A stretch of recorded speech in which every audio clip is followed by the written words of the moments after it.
Raid Sims. When are they finally coming to Marvel Strike Force? We got a new Alpha Orb arriving tonight in the game. Is that going to be a big hit or a miss? What are the best spiders to take into Dark Dimension, if any?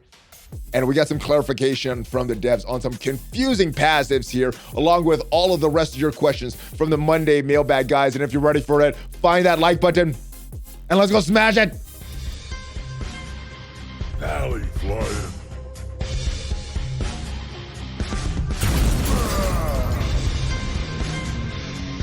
Why, hello there, Valley Maniacs. Welcome back to the channel. I am ValleyFlyin. I hope you had a great weekend. I had an okay weekend. If you want to see what I did, my jiu-jitsu tournament, I just put that video up. Also should be up there in one of the cards. All right, but that is what I did. I hope you had a great weekend. I hope you are having fun playing Marvel Strike Force, and I hope you're ready for this Monday mailbag, guys. We're going to answer your questions from the mailbag, and without further ado, let's just get right into it. Boom. First question of the week. Hey, Valley, when do you think Scopely will allow us to sim raids, not just taking individual nodes, not just talking individual nodes, but if you're 100%, let's say Doom 2 and Greeks 4.3, they allow a total sim of the raid and launch those raids one per 24-hour period. I think it would be a nice feature to give some time for other aspects of the game, live your content, keep on smashing on, and I 100% agree with this. I think the way that they should introduce this is kind of like a star system. People have suggested this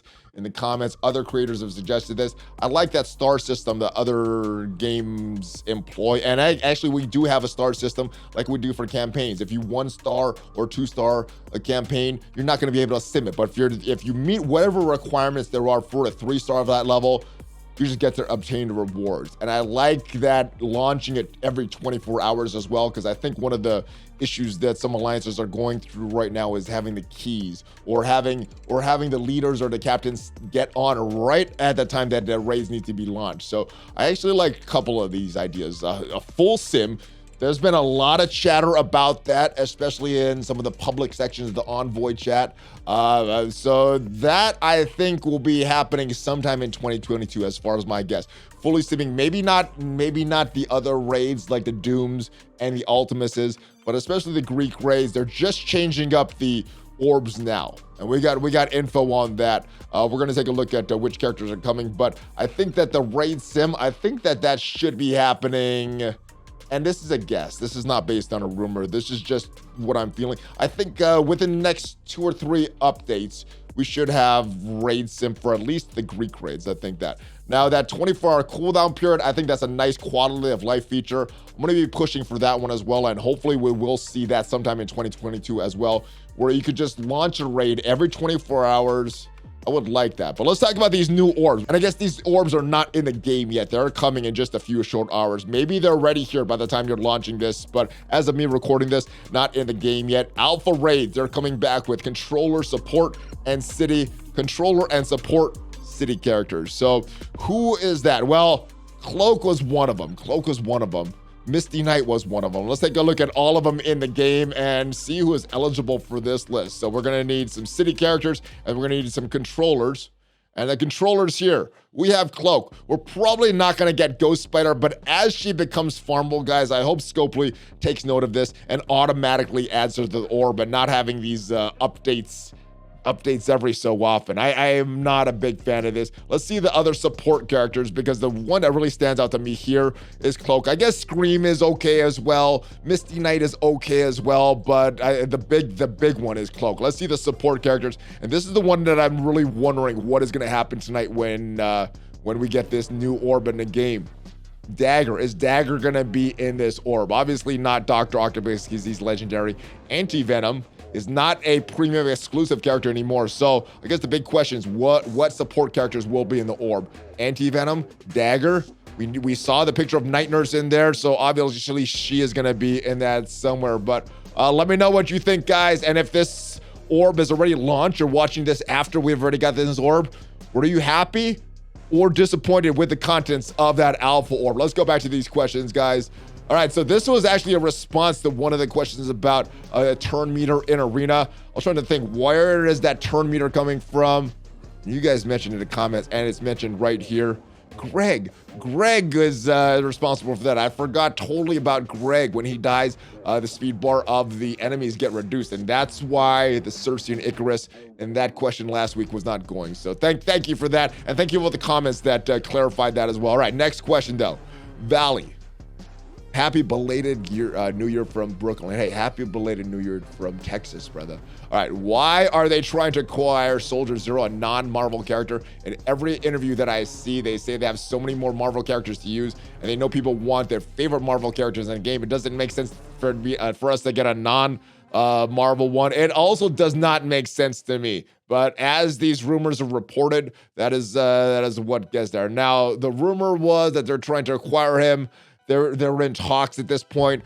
There's no confirmation if they actually did acquire that character. If maybe they did acquire that character and not gonna use him, I don't know. The rumor was that they're looking at different characters for a different tech solution. I don't know. Soldier Zero seemed kind of out of place though. But I guess the latest rumor on that was that Soldier Zero was supposed to take these crystals away from Null at some point, and I don't know if that's still something that's going on in the game, but yeah, very, very interesting character choice. I mean, if we want to talk about interesting character choices, let's talk about Echo. Of all the popular characters in the Marvel universe, Echo is chosen. Now, I know she's played a prominent role in the Hawkeye series, and she has her own series coming up. I would have thought they would have went with someone a little more iconic, but I guess from a marketing perspective, it just makes sense. But yeah, there's a lot more popular characters in the MCU and in the comics that I would have chosen, but I get why Echo is chosen there. Let's go back to the questions there. All right. Now, this was an interesting question here. I actually had to reach out to Ty J. He actually reached out to the devs for clarification on this one. Could you clarify a nagging question? After a character is eliminated, does their passive remain in effect? And it says 13 examples. I see 3, so that's probably a typo there. And the thing is, it's not consistent across the board for each character. We'll talk in Emma's case here, because this question is specifically about Emma. But there is some research I did on Reddit, and there was a pretty good response to a question previous about this from about a year ago that I do want to read. But Ty J, he did investigate this, and he said that, all right, let me read the question. I didn't read the question. I'm getting ahead of myself here. All right, Emma deleted on my side. Does her speed bar reduction drop from all current enemies, or does it persist? It actually persists. So that is a passive that gets applied globally when the battle starts, and it's going to affect all subsequent characters as well. So if this persists in Raids in Dark Dimension, yes, it does keep going. And the speed bar reduction lasts subsequent waves, or a new wave spawn without the speed reduction, it actually would spawn with that speed reduction, because that is global. That's a global characteristic on the on all of the battles here. It's for subsequent waves. Actually, he said it's a global stat. Gets applied. Subsequent waves would be slowed if your Emma dies, and you'll also be slowed if you kill an Emma, which was the next question here. If in Dark Dimension, passive abilities on the opposing team, they should be accounted for in order to eliminate characters. So in Emma's case, it's still gonna reduce it. I guess you gotta look at the wording of the passive, if that is something that's gonna remain when the character dies, or if not. I know for a fact that even when Nobu dies, his passive can still bring characters back to life. So that is a character that even when dead, passive would not go on. But I guess more of a clarification on other characters here. Let's go to this, and this was from about a year ago. This was actually posted little over a year as we're looking at this. But this was in regards more to Carnage, but I think a lot of this applies to other characters as well. So shout out to some anonymous fellow for posting this. So it depends on the passive, and it really does. Specifically, Carnage, the passive does not work when he's dead. In fact, even doesn't work if he's stunned. As others have said, this was likely due to Scream's speed up on the death of Symbiote combined with Emma. Her -10 slowing, it leads it out of control. But to continue on, and this would apply to your question as well, Sprinkle Genie. To continue on your question, anytime you see when X ally or when this character has at least 3 X allies or similar, those kind of passives stop working when somebody dies. So example, Killmonger, his T4 special won't steal buffs if there are not enough Skeleton members alive. Pyro, he won't apply heal block when Magneto dies, etc. And any passives which have the character performing an action also stop when a character dies or gets stunned. This part doesn't always apply, and there's some examples here of some exceptions. Some examples would be the Carnage passive, the Minerva passive, Thor's passive. When they're stunned, those passives don't go off, but an exception to this would be the Hela passive, because when Hela, when she stops spawning Greg when she dies, but she'll keep spawning them even when she's stunned. And this person thinks there's more exceptions, but those are what that come immediately to mind. Any passive that grants stat bonus to the allies persist even after death. This would apply in Emma's case because it's a 10% speed reduction, not speed bar reduction, speed reduction, because that affects the base stats. Phoenix damage and HP boost to Academy. Black Bolt's resistant and HP boost in humans. All of them will persist after they die. However, some passive that grant stat bonuses to self based on allies do get lost on death. Obviously, if this stat bonus does self, it wouldn't matter if they're dead. Two that come to mind are Rhino and Daredevil. They lose health and dodge chance when their respective Sinister Six allies die. All right, so that's I guess that's hopefully that clarifies everything. So sometimes they do, sometimes they don't. In the specific case of Emma here, like you're talking about, it does persist because that affects the base stats of the characters. All right, hey Valley, do you think that Symbiote Spider-Man and Anti-Venom are still the best bio choices for Dark Dimension 5, or has it switched to Web Warriors? And if so, what order would you recommend building them first, assuming they are around 4-ish yellow and red? So a little bit of different. Dark Dimension uses city, global, and cosmic characters, and then the Doom Raids use the bio, skill, tech. So there's gonna be some overlap because there's some really good bio choices that have that city tag, but for Dark Dimension specifically, like you're talking about here, we're gonna get city characters. So let's go to msf.gg and we can see some of the city characters that we have available. Obviously, we have Anti-Venom right here, Symbiote Spider-Man right here.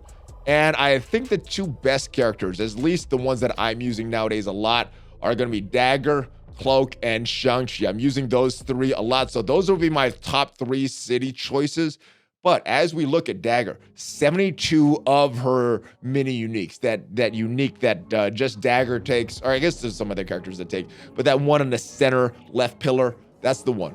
Cloak needs 54 of those, and so does the rest of these Web Warriors, the Spider-Man, Peter Parker, and the Miles. But the new Web Warriors, they don't need as many of these mini uniques in the middle. We need more Superior Oz with Spider-Punk and Scarlet Spider. They only take 36, so they're probably going to be a better option as far as farming and being able to get into to Dark Dimension 5 a little quicker. Ghost Spider, she takes alien spores as well as the rest of the other symbiotes, so you're not going to need a Superior Oz, but you will need alien spores. Only 36 of those as well. So as far as what I would build, and let's say that we're not taking into account all trying to acquire these, because at the end of the day, I think whatever character you get your alien spores on, or whatever character you get the Superior Oz, or whatever else you're looking for, maybe it's Miasma for Cloak, that's probably who I'm going to build up first. So it's going to be dependent on RNG. It's going to be dependent on what pops up in my store first and which parts I get. But if that was not taken into account, based on who I'm using a lot, I would go Cloak and Dagger as my first 2, Shang-Chi as my third. They're very good for city, and I'm using them in Doom 2.0 or 2.2 right now is what we're in.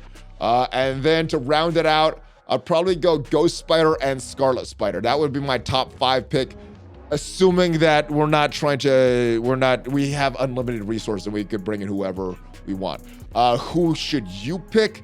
I think the character that you should pick is the character that you're using on a daily basis, whether it be in the raids or maybe it's an arena character. Someone that you're going to get a lot of value outside of Dark Dimension, because you could put all these resources, build up these characters, get into Dark Dimension quickly, get Dormammu quickly, but at the end of the day, you might be hurting yourself down the road because you haven't built up certain characters. So from what I've heard, Dormammu isn't a character that you really have to rush for. It's a good character, but not game-changing like Ultron was for Dark Dimension 2. So if you get him a little later, doesn't seem to be like you're putting yourself that far behind. So I would say wait, build the characters that you're going to use the most. For me, like I said, it's probably going to be Cloak, Dagger, Shang-Chi, Ghost Spider, and Scarlet Spider.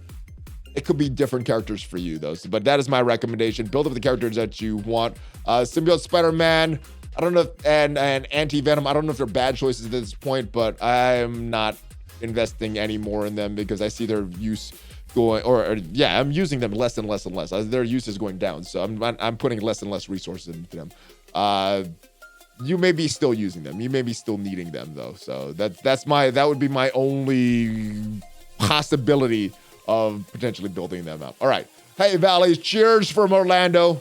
Just wondering why everyone is so sure the last silhouette is Morbius when it clearly looks like exactly like what if Doctor Strange. Costume already had in the game before they decided he'd be a standalone character, and it very well could be. It very well could be. This silhouette, I'm leaning towards Morbius. I mean, those 2 points sticking out of the side doesn't really scream Doctor Strange to me. Some people can. The color matches. The silhouette, I guess it could match. The length of the text box seems a little short, though, but definitely could be. Definitely could be. I'm still leaning towards Morbius on this one. Obviously, though, we know this one is Echo.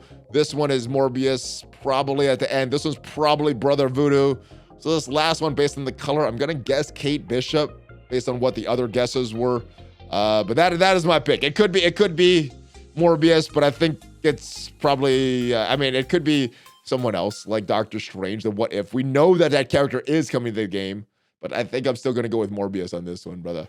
All right. Hey, Valley. Oh, let me move the question so we can see the whole thing. All right. Hey, Valley. Greetings from Singapore. I have a suggestion that I think would improve the game for context. I have no use for the Greek orbs. I do not open them until today. I had thousands of orbs stack up. I'm in your case, brother. I haven't opened my Greek orbs in a long time. And yeah, it's just going to go towards Ultimus fodder, that trashy Ultimus fodder. And I think I'd rather just leave them there than going one by one opening these orbs. And they may have an open 10, but still, that's still a lot of orbs to open. I get it. I'm with you, brother. I haven't opened mine just because it takes so long and there's nothing I'm going to get in there. All right. Had to click on 1,000,000 times to open all the orbs before they went away and get useless life like the ultra credits and duplicate shards. Yes, that's so fun when that happens. And I guess there's a clarification. The blog post originally said February 7th. It's supposed to be March 7th that the alpha orbs are going away. So you got time, and hopefully we get notice in this next update if we're gonna get a slider. I'm at least waiting till we get notice if we're getting a slider in this next update because we're gonna have some time to open these. But yeah, I'm waiting for that. Anyway, I was thinking, would it be good and not game-breaking if Scopely would add teal gear to the Ultimate story? It would kill 2 birds with 1 stone. It would reduce the teal gear crunch. Also make folks more interested in orbs like Premium, Mega, and Greek orbs. I think that would be a good thing. What they need to do, though, is I can't remember if it's purple gear or orange gear in there. Whatever they have in there at that cost, significantly reduce the cost and just put in the teal gear and all that stuff that we need at whatever is in there now. It may be orange, so just replacing the teal with the orange, keep that the same cost, and then put orange like at a really, really reduced cost. That's what I would like. I think that would be a good thing. It would get me to open up the orbs a little bit more, but I don't know. Hopefully if they do that, they get the value a little more. I take that back. Let's make those orbs a little cheaper because I don't think I've opened any of those gear orbs because of the cost, and I'd rather potentially get shards of a character that I could use rather than getting something that I may use that's super expensive. I don't know. I think that they should reduce the cost. Never mind. Reduce the cost, but put the teal gear in there. I like that. All right. Sup, Valley, brother. When do you reckon Omega Red event will come back? And another thing I had to get my second run in Pocket mentioned, leaving the Ultron boss to smash the next day, making sure I had enough time, like 21 hours remaining, and woke up this morning and finally I've lied. I hate Sculpey. I mean, why doesn't smash? So I guess what happened here? Did they remove the Dark Dimension early? I thought they removed it on time, but if they removed it early, that's bad. That's not good. Yeah. Omega Red. As far as the guess for that, I'm still gonna guess February 7th. So not this coming Monday, but the Monday after that is my guess. And that's just based on timing of, I think, this Black Bolt release. And I think the next one after that is going to be Omega Red. And that's just the feeling, just based on when his first Legendary event went up. I wasn't thinking that his a second iteration of his legendary event would come back before Pocket Dimension. They did it on purpose. You know they did it on purpose. All right, but next question. Hey, Valley. Here's a war modification that I would like your take on. I probably love it. I love war modifications. What if, just instead of using 12 rooms we have now, we had like a pool of 20 characters to choose from, all right, with a different boost point value. That way, no two war layouts would be the same. The stronger the buff, the more points it would be if the enemy clears it. I feel like it would spice it up, add a bit of some drama, potential full clears. Both scores may not be the same thoughts. I would like this. This was obviously take more thought.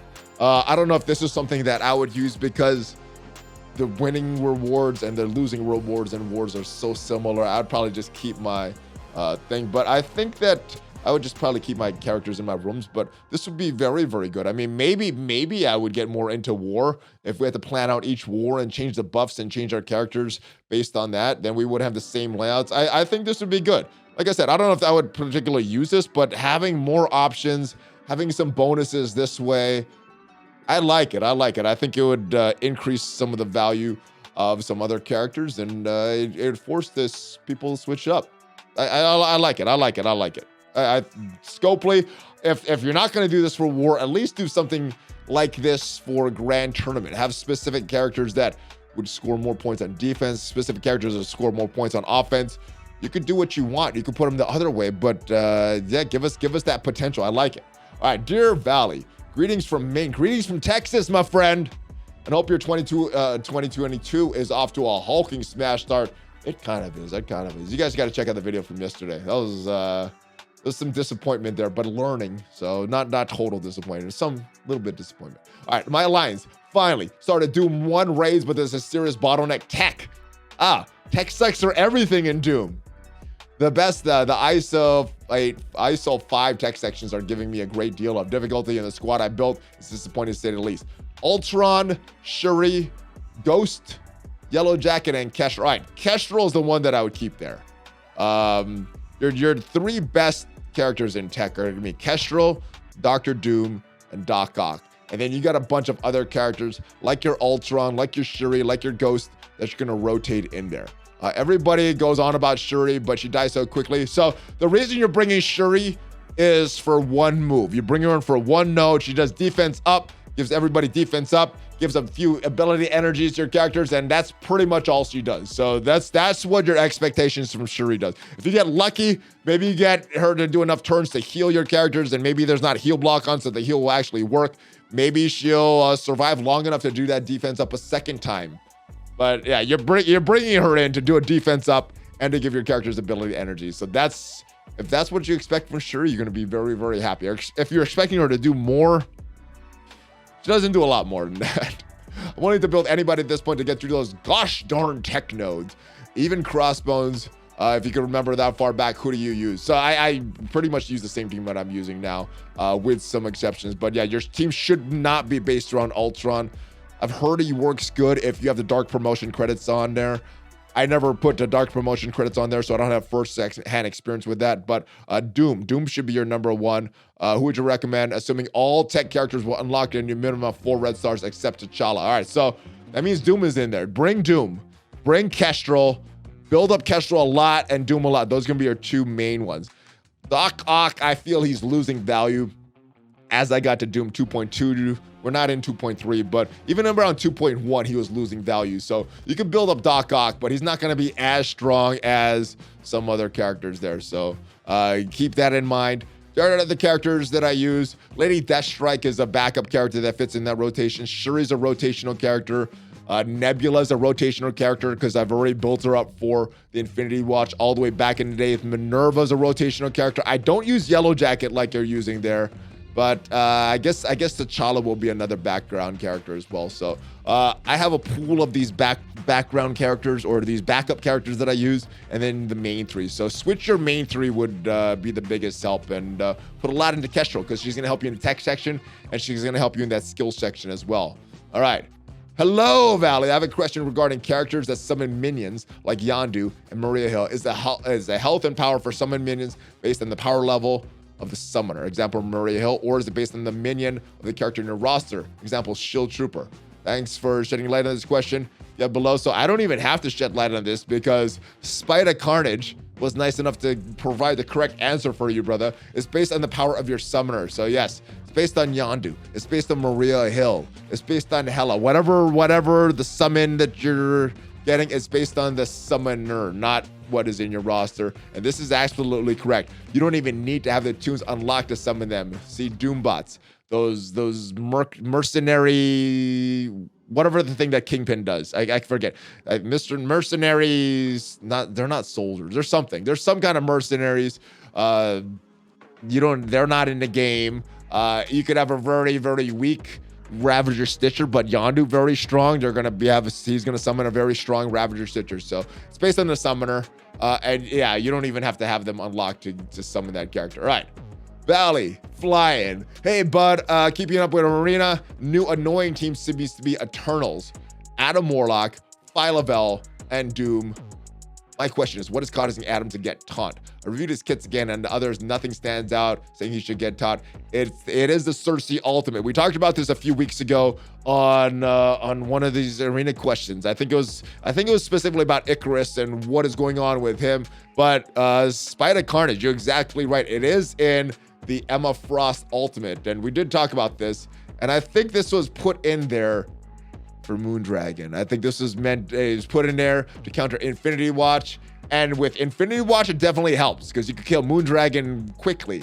With every other team, especially when you're going against Adam Warlock, you don't want that taunt on him. So you can either not do the damage or not do the ultimate. You're not going to flip negative effects from self and allies. You're not going to flip negative effects into positive effects. You're not going to do that. You're going to have you're not going to have that big AoE attack. You're not going to reduce the speed bar for enemies, but you also won't get that taunt. So I guess it depends on your situation. If it's better to get all that damage, get that speed reduction, and also get that taunt, or if it's better to save, not do the ultimate, and not get that taunt. It's going to be very situational, brother, but it is exactly coming from that Cersei ultimate. All right, and last but not least, I hope you're doing better with those recent star videos. No, it's not. Red Star system still sucks, brother. It does. And it's gotten a little worse because we had a bad one for Spider-Punk and it actually got worse for Star-Lord T'Challa. But yeah, I hope you guys are doing better than I am with these Red Stars. What a fun system. Oh, I totally agree. So fun. With that being said, I wanted to bring this PSA to the community. I've noticed a solid way to work through the gold crunch is to have one of your alliance mate donate 50 cords to get that extra piece of Stark Tech donations. This is an extra 15,000 gold a day. On the surface, this doesn't seem like a lot, but an extra 450k gold over 30 days is significant. This should be something that can help players ever noticed, and it's helpful at endgame as well. Keep on great content, keep on smashing. So the thing about this, you actually don't need to donate 50 cores for this to happen. This was switched when they switched some of the Stark Tech requirements for earlier alliances. And if we go in game right now to check it out, you can see, I don't think anybody on Alliance has done the official donation there. If we go to the dailies one, everybody's at 60 here. Everybody's donated just their normal amounts. But this was something that got switched when they did those Stark Tech bonuses. I think that was in a December update. It could be in the November one. But yeah, you get an extra gold. So this one, you weren't able to get that before. You did have to donate the cores for that one. But now with the new bonuses, you're just getting that extra 15k here, and it does add up over time. I think that was one of the good bonuses of the Stark Techs that that was kind of overlooked. Because at least for myself, I thought a lot of these bonuses were for newer and mid-game players, but you're definitely right. 450k gold over 30 days, it definitely adds up. So yeah, you can claim all this stuff. You don't need to do those 50k donations, but just make sure that everyone in your alliance donates. If somebody misses, then somebody's probably gonna have to do that refresh. But if nobody misses, everybody does their donations, you should be good just for getting that extra gold. And that is it, Valley Maniacs. Hopefully you enjoyed this video. Hopefully it was helpful for you. Hopefully it clarified some questions about the passives. I know they're kind of confusing. Hope it solves some issues that you may be trying to figure out what are the best characters in Doom or in Dark Dimension. hopefully it helped you to make some decisions with that. And if this video was helpful for you, hit that like button. It helps the YouTube algorithm. Hit the subscribe button because we have at least 5 Marvel Strike Force videos per week on this channel. And hit that bell, guys. Join the notification squad. Ring that bell so you know as soon as a new video goes up. I will be back tomorrow. We'll be back tomorrow morning, live on Twitch with the Valley Club in the morning. We'll be back on YouTube with another Marvel Strike Force videos. Make sure you join the Discord if you want your question potentially featured on an upcoming episode of the Monday Mailbag. We do these every single week. Sometimes they get pushed back to Tuesday, but we do this every single week, guys, with all of your questions and your non-Marvel Strike Force questions as well. Have a great rest of your day. I will see you guys tomorrow. Check me out on social media. Check out some of the sponsors. And give me that hog fist, but before you leave, ValleyFlyin out.